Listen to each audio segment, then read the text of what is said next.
2 விசையும் இயக்கமும்.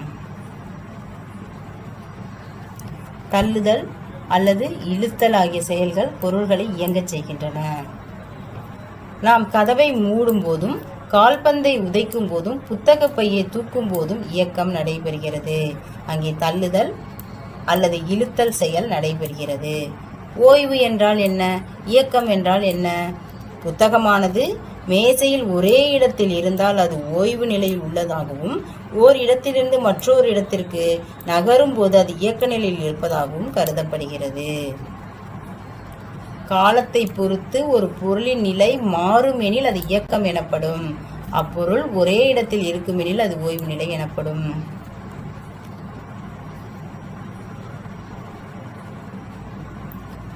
இயங்கும் படகில் உள்ள மனிதன் ஆற்றின் கரையை பொறுத்து இயக்க நிலையில் உள்ளான்.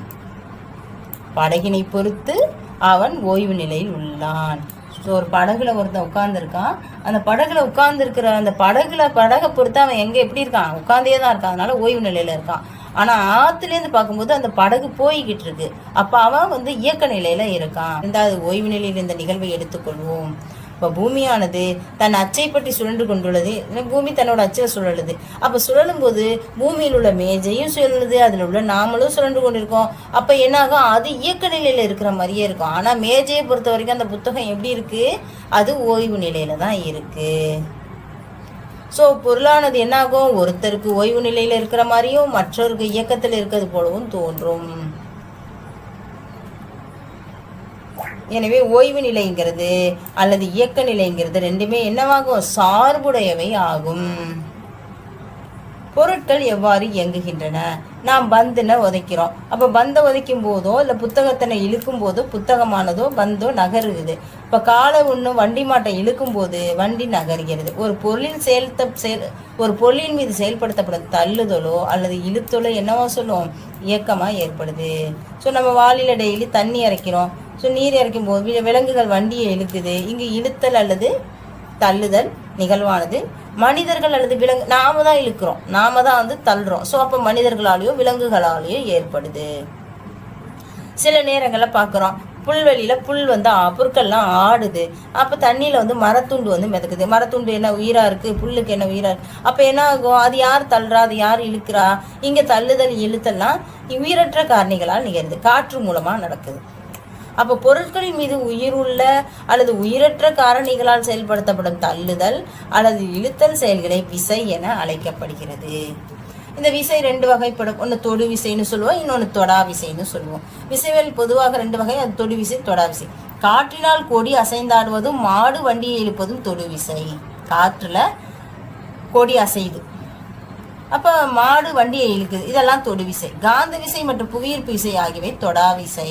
இப்போ காந்தத்தை இழுக்கிறதும் புவியீர்ப்பு விசையும் என்ன ஆகும்? தொடா விசைன்னு சொல்லலாம். சில நேரங்களில் தேங்காய் ஒன்று மேலேருந்து கீழே விழுது, புவியீர்ப்பு. அப்போ என்ன ஆகும்? எதனால் தேங்காய் கீழே விழுது?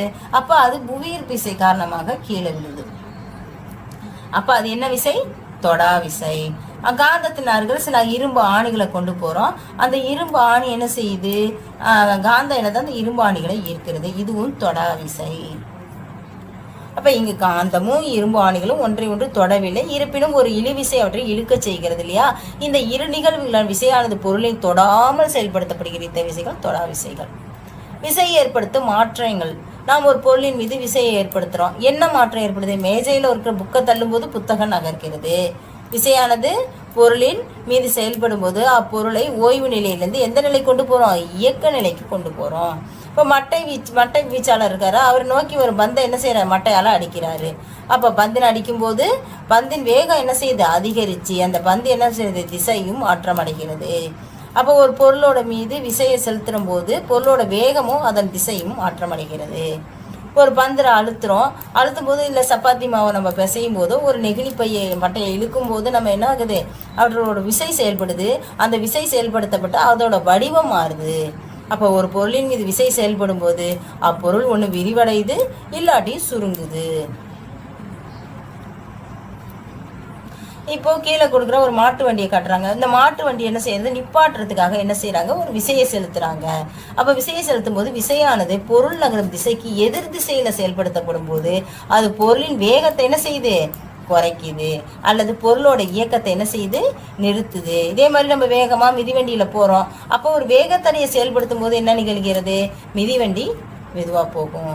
ஸோ ஒரு பொருளின் இயக்க நிலையை அல்லது ஓய்வு நிலையோ மாற்றக்கூடியதும் பொருளின் வேகத்தை ஒன்று அதிகரிக்க செய்யும், இல்லைன்னா பொருளோட வேகத்தை குறைக்க செய்யும்.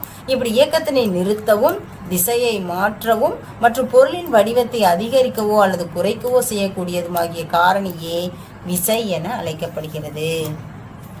சரிப்பா, பொருளின் மீது செயல்படுத்தும் விசைனா என்னென்ன விசை இருக்கு, பொருளை ஓய்வு நிலையிலேருந்து இயக்க நிலைக்கு அல்லது இயக்க நிலையிலேருந்து ஓய்வு நிலைக்கு மாற்றும், இயங்கும் பொருளின் வேகம் அல்லது திசை அல்லது இரண்டையும் மாற்றும், பொருளோட வடிவத்தில் மாற்றத்தை ஏற்படுத்தும். இயக்கத்தோட வகைகள் நான் என்னென்ன வகைகள் இருக்கு அப்படின்னு பார்த்தா, சுழற்சி இயக்கம், வட்டப்பாதை இயக்கம், நேர்கோட்டு இயக்கம் மற்றும் அலைவு இயக்கம். அப்போ பொருளோட இயக்கம் 4 வகைகளா பிரியுது. ஒன்று சுழற்சி இயக்கம், இன்னொன்று வட்டப்பாதை இயக்கம், இன்னொன்று நேர்கோட்டு இயக்கம், 4வது அலைவு இயக்கம். காகிதத்தினால ஒரு விமானம் செய்கிறோம் அல்லது ஏவுகணை செய்கிறோம், அதை குறிப்பிட்ட கோணத்தில் வீசுகிறோம். அப்போ வீசும்போது அந்த பாதையை பார்த்துருக்கீங்களா, அது என்ன செய்யும், வளைவு பாதையாக இருக்கும். காகிதம் முன்னோக்கி நகரும், அதே வேளையில் அதன் திசையும் தொடர்ந்து மாற்றத்திற்கு உட்படுத்தப்படுகிறது. இந்த பாதையை நம்ம என்ன பாதைன்னு சொல்லுவோம் அப்படின்னா வளைவு பாதை. இதே ஒரு அறையில் ஒரு ஈ இருக்குன்னு வச்சிங்களா, அந்த ஈ என்ன செய்யும், இங்கேயும் அங்கேயும் மாறி மாறி போய்கிட்டே இருக்கும். அப்போ அந்த இயக்கம் என்னன்னா சுழற்சி இயக்கம் அப்படின்னு சொல்லுவாங்க. ஸோ ஒரு பொருளின் பாதையை பொறுத்து அதன் இயக்கத்தை கீழ்காணுமாறு நம்ம வகைப்படும். நேர்கோட்டு இயக்கம், நேர்கோட்டு பாதையில் நடந்தால் அது நேர்கோட்டு இயக்கம். இப்போ நாம் நேராக நடந்து போகிறோம் இல்லையா, அது நேர்கோட்டு இயக்கம். வளைவு பாதை இயக்கம் முன்னோக்கி சென்று கொண்டு தனது பாதையின் திசையை மாற்றிக்கொண்டே இருக்கும் இயக்கம், வீசி எறியப்பட்ட பந்து.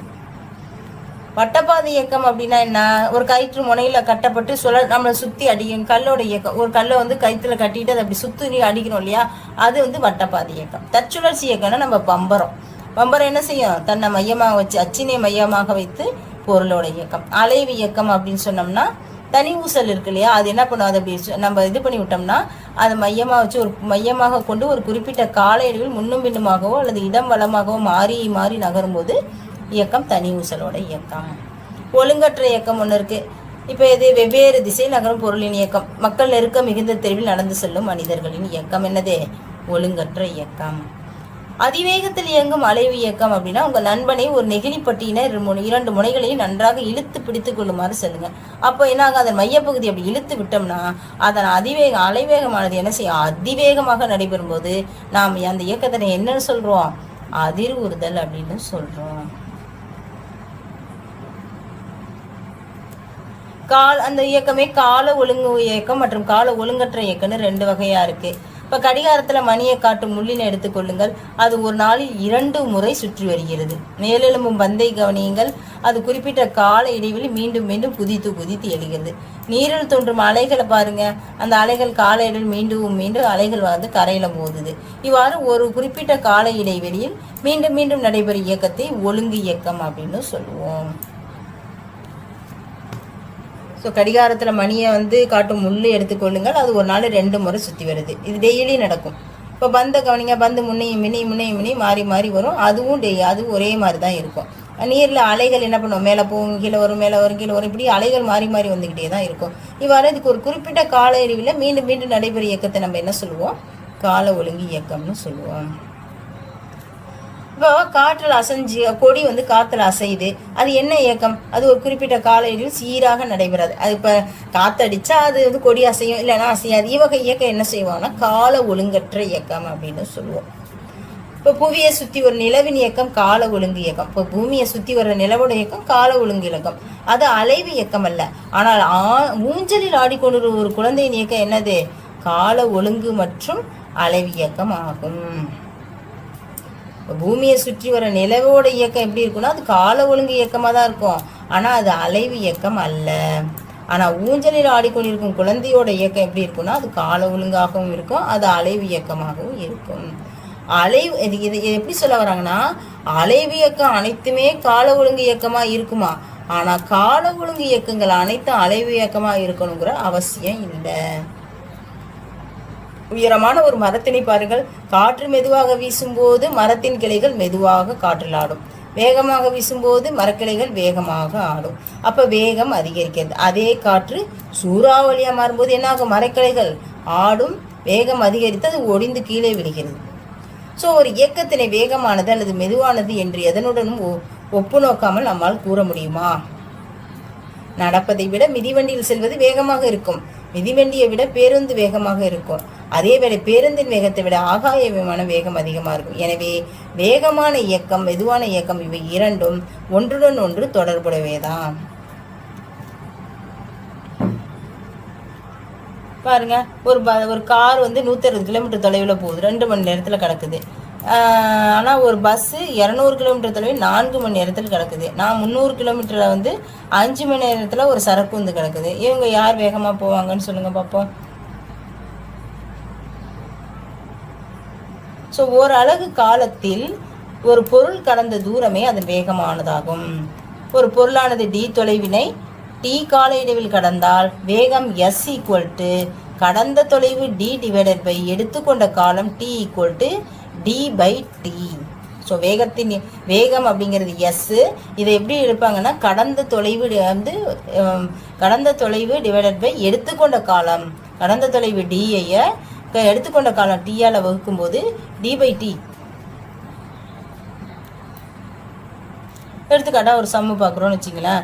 அதன் வேகம் எஸ் என்ன இருக்குது? கடந்த தொலைவு டிவைட் பை எடுத்துக்கொண்ட காலம். 10 மீட்டர் கடந்த தொலைவாக இருக்குது, அது 2 வினாடியில் கிடக்குது அப்படின்னா 5 மீட்டர் பெர் வினாடி. அதோட வேகம் 5 மீட்டர் பை வினாடி. இதே ஒரு பேருந்து 180 கிலோமீட்டர் தொலைவிலே 3 மணி நேரத்தில் கிடக்குது அப்படின்னா கடந்த தொலைவு டிவைட் பை எடுத்துக்கொண்ட காலம்னா 180 கிலோமீட்டர் டிவைடட் பை 3 மணி நேரம்னு வச்சுக்கிட்டா அதோட வேகம் எஸ் வந்து 60 கிலோமீட்டர் பெர் மணி. வேகத்திற்கான சூத்திரத்தை கவனிங்கள். கடந்த தொலைவை மீட்டரிலும் அதற்கான காலத்தை வினாடியிலும் கணக்கிட்டால் வேகத்தின் அலகு மீட்டர் பை வினாடி. மீட்டர்லையும் வினாடியிலையும் குடிச்சா மீட்டர் பை வினாடி வரணும். அதே கிலோமீட்டர்லையும் வந்து காலத்தை வந்து மணியிலும் குறிப்பிட்டோம்னா அப்போ கிலோமீட்டர் பை மணின்னு வரும். இதே சென்டிமீட்டரும் வினாடி எடுத்துக்கிட்டால் சென்டிமீட்டர் பை வினாடின்னு எடுத்துக்கலாம். ஸோ தொலைவின் எஸ்ஐ அலகு மீட்டர் எம், காலத்தின் எஸ்ஐ அலகு வினாடி எஸ், மீட்டர் பை வினாடினா எம் பார் எஸ் என்பது வேகத்திற்கான எஸ்ஐ அலகு. வேகத்திற்கான எஸ்ஐ அலகு மீட்டர் பார் வினாடி. வேகம் எஸ் ஈக்குவல் டு கடந்த தொலைவு டிவைட் பை எடுத்துக்கொண்ட காலம். அப்போ டி பை டி வேகத்திற்கான எஸ்ஐ அலகு மீட்டர் பார் வினாடி. ஒரு கப்பல் மணிக்கு 50 கிலோமீட்டர் வேகத்தில் 5 மணி நேரம் பயணம் செய்தது எனில் அக்கப்பல் கடந்த மொத்த தொலைவானது D equal to S into T. அப்போது கடந்த தொலைவு கண்டுபிடிக்கிறதுக்கான ஃபார்முலா என்னென்னா வேகம் இன்ட்டு காலம். அப்போ d equal to S into t. D வந்து 50 கிலோமீட்டர் பெர் மணினா இன்ட்டு 5 மணி நேரத்தில் அப்போ 250 கிலோமீட்டர் தொலைவுக்கு போயிருக்கு. அப்போ அதே போல் ஒரு பொருளின் வேகம் அது கடந்த தொலைவும் தெரியுமானால் அது பயணம் செய்யும் நேரத்தை நம்மால் கணக்கிட முடியும். அப்போ s equal to d by t. இந்த ஃபார்முலாவை அப்படியே மாற்றி போட வேண்டியதான். வேகம் கேட்டால் டி பை டி, தொலைவு கேட்டால் d equal to S into t. அதே வந்து டைம் டி கேட்டுட்டாங்க, காலம் கேட்டுட்டாங்கன்னா டி பை எஸ். எப்படி மாற்றி ஆன்சர் போடணும். தரைவாழ் விலங்குகளானது சிறுத்தை வந்து 112 கிலோமீட்டர் பெர் மணி, ஒரு மணி நேரத்துக்கு 112 கிலோமீட்டர் போகுமா வேகத்தில் ஓடக்கூடிய விலங்கு.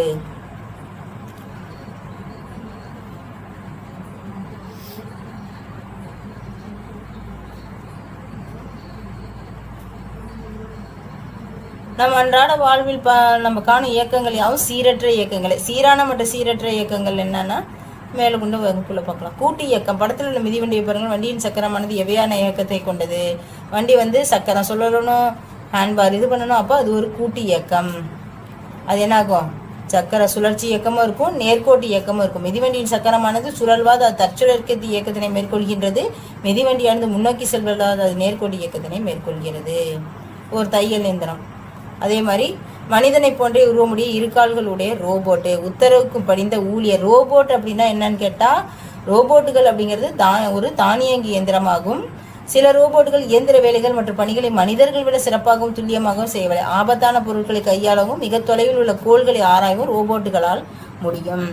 உத்தரவுக்கு படிந்த ஊழியர் என பொருள்படும் ரொபோட்டா என்ற செக்கோஸ்லோவியாக்கியா வார்த்தையிலிருந்து ரோபோட் என்ற வார்த்தையானது உருவாக்கப்பட்டது. இப்போ ரோபோட்டா அப்படிங்கிறது செக்கோஸ்லோவியாக்கியா வார்த்தை, இது ரோபாட் அப்படிங்கிறாங்க. இந்த ரோபாட்டுக்கு என்ன மீனிங்? உத்தரவுக்கு படிந்த ஊழியர் அப்படின்னு பேருது. ரொபாட்டிக்ஸ் என்பது ரோபோட்டுகளை பற்றி படிக்கும் அறிவியல் பிரிவு. ரோபோட்டுகளால் என்ன செய்ய முடியும்? ரோபோட்டுகளால் சுற்றுப்புறத்தை உணரவும் சூழலுக்கேற்ப எதிர்வினை புரியவும் இயலும். அவற்றால் என்ன செய்ய மிக நுட்பமாக வேலையை செய்யும், அதில் விசையை செலுத்த முடியும். தினமும் ஒரு மருத்துவர் வழிகாட்டியதன்படி அது என்ன செய்யும்? ரோபோட்டு ஒரு கண் அறுவை சிகிச்சையை செய்ய முடியும். அதே போல் அவற்றால் ஒரு மகிழ்ந்தினை வடிவமைக்கவும் இயலும். செயற்கை நுண்ணறிவினை பயன்படுத்தி ரோபோட்டுகள் தங்கள் அடுத்து என்ன செய்ய வேண்டும் என்ற முடிவினையும் தாங்களே எடுத்துக்கொள்ளும். ஸோ ரோபோட்டுகளோட உணர்திறன் எப்படி இருக்குன்னு பார்த்தா, உணர்விகள் ரோபோட்டுகளின் கண்களாகவும் காதுகளாகவும் உள்ளன. இரட்டை கேமராவானது அதற்கு உலகம் பற்றிய முப்பரிமாண பிம்பத்தினை தருது. மைக்ரோஃபோன்கள் ஒளியை உணர உதவுகின்றன. அழுத்த உணர்விகள் அவற்றிற்கு தொடுதலுக்கான நுட்பத்தினையும் அளித்து ஒரு முட்டையை அல்லது பாரமான பொருள் ஒன்றை தூக்கும்போது எவ்வாறு பிடிக்க வேண்டும் என்று உணர்த்துகின்றன. அதனுடன் இணைக்கப்பட்டுள்ள கணிப்பொறி ரேடியோ அலைகள் பரிமாற்றம் மூலம் செய்திகளை அனுப்பவும் பெறவும் உதவுகின்றது. இராணுவ பயன்பாட்டிற்காக 4 கால் ரோபோ. செயற்கை நுண்ணறிவு. செயற்கை நுண்ணறிவு என்பது மனித மூளை போன்று சிந்திக்கத்தக்க வகையில் கணினி செயல்பாடுகளை உருவாக்காகும். ரோபோட்டுகளால் சிந்திக்க முடியுமா அப்படின்னு கேட்டால், சிக்கலான விளையாட்டுகளை கூட மனிதனை விட சிறப்பாக விளையாடுகின்றன. நானோ ரோபோட்டுகள், சின்ன சின்ன ரோபோட்டுகள்லாம் உருவாக்கியிருக்கோம். அது எதுக்காகனா, நம்மால் இந்த ஓட்டத்தில் நானோ பேட்டுகளை பயன்படுத்தி நடைமுறையில் சாத்தியமில்லாத நுண்ணியமான கடினமான அறுவை சிகிச்சையை செய்ய முடியும். நானோ ரோபோட்டை இரத்த ஓட்டத்தில் செலுத்தி அதன் மூலம் நல்ல செல்களை அழிக்காமல் புற்றுநோய் செயல்களை மட்டும் அழிக்க முடியும். நினைவில் கொள்க, இயக்கம் மற்றும் ஓய்வு ஆகியவை ஒன்றுக்கொன்று சார்புள்ளவை. வேறொரு நிலையிலிருந்து பார்க்கும்பொழுது ஓய்வு நிலையில் உள்ள அனைத்து பொருட்களும் இயக்க நிலையில் உள்ளது. மேலும் இயக்க நிலையில் உள்ள அனைத்து பொருட்களும் ஓய்வு நிலையில் உள்ளது. தள்ளுதல் இழுத்தல் செயல்கள் மூலம் ஒரு பொருளின் மீது விசையோ செயல்படுத்தப்படுகிறது. இவ்விசையானது உயிருள்ள மற்றும் உயிருள்ள புறக்காரணிகளால் ஏற்படுகிறது. உயிரற்ற புறக்காரணிகள். பொருளின் மீது செயல்படுத்தப்படும் விசையானது பொருளை ஓய்வு நிலையிலிருந்து இயக்க நிலைக்கு மாற்றலாம். இயங்கும் பொருளின் வேகத்தையோ அல்லது திசையையோ அல்லது இரண்டையுமே மாற்றலாம். வடிவத்தில் மாற்றம் ஏற்படும். சில விசைகள் தொடு விசைகள், சில விசைகள் தொடா விசைகள். சராசரி வேகம்னா கடந்த தொலைவு இன்று எடுத்துக்கொண்டு கடந்த தொலைவு பை